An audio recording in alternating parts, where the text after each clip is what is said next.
AI is no longer just a tool, it's the commander, the assassin, and the spy. And for most of what we're doing, you were never meant to know. From nuclear vaults buried under Russian soil to Silicon Valley servers rerouting the fate of a war in real time, the age of human-controlled warfare is ending in silence. After Russia invaded, Ukraine's battlefield became an AI laboratory, and at the center is Palantir Technologies, that once built counterterrorism tools for the CIA, and now it's an AI platform ingesting live satellite imagery, drone feeds, thermal signatures, and intercepted communications, then fuses it all together into a single tactical picture. The software doesn't just display the targets, it recommends them. Ukrainian commanders have admitted that Palantir's AI has been responsible for the most of the targeting in the war. Decisions that used to take hours in a command center can now happen in seconds. And in the chaos of a battle, human oversight often becomes a rubber stamp. The defense memo described Palantir's technologies as integrated into all active theaters. Palantir's recommendations arrive with a confidence score. If that score reads above 80%, targets are actioned without further review. And multiple sources inside Ukraine admit Palantir's AI isn't advising anymore, it's deciding. But identifying who to hit is just as important as where to hit. Enter Clearview AI, the world's most controversial face recognition company. Ukraine's security forces were given free access to its database. More than 10 billion images scraped from the internet, including over 2 billion from Russia's own social network, VKontakte. With it, soldiers at checkpoints can scan a face and instantly pull up their name, history, and affiliations.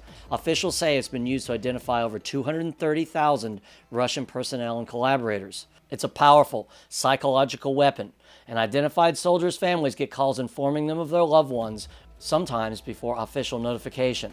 But the risk is chilling. One false match could mean an innocent person disappears forever.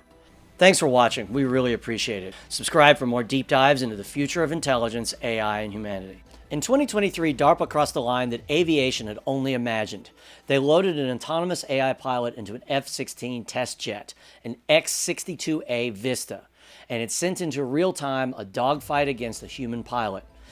The AI pulled high G turns, executed split-second maneuvers, and never once lost control.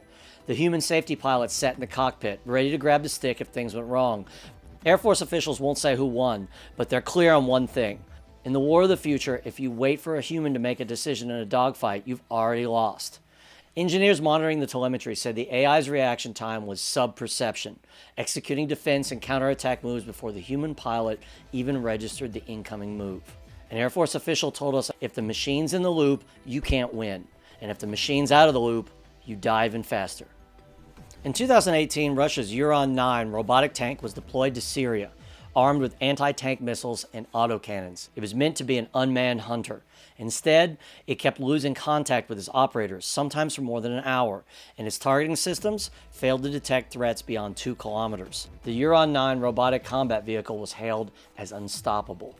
But leaked Russian after-action reports show it went blind in urban terrain, losing comms 19 separate times during its Syrian deployment. During one blackout, the tank sat motionless for 93 minutes while its weapons were still alive. Even Russian officials admitted it could not perform its mission.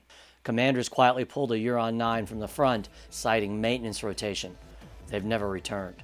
But some machines don't fail quietly, and in 2007, a South African army exercise turned into a massacre when a computer-controlled Lyricon GDF-005 anti-aircraft gun malfunctioned.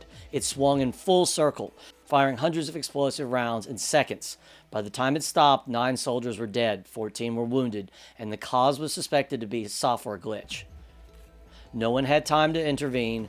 According to one investigator, its targeting software entered a failed state after a corrupted range calculation. Safety review later warned that this model could re-enter a failed state if fed malformed radar input, and several allied nations still operate it today. From Palantir's classified targeting scores to Perimeter's world-ending automation to AI pilots that fly too fast for human eyes, control is shifting away from us. The kill chain is no longer ending with a soldier's finger on a trigger. It ends when the machine says so.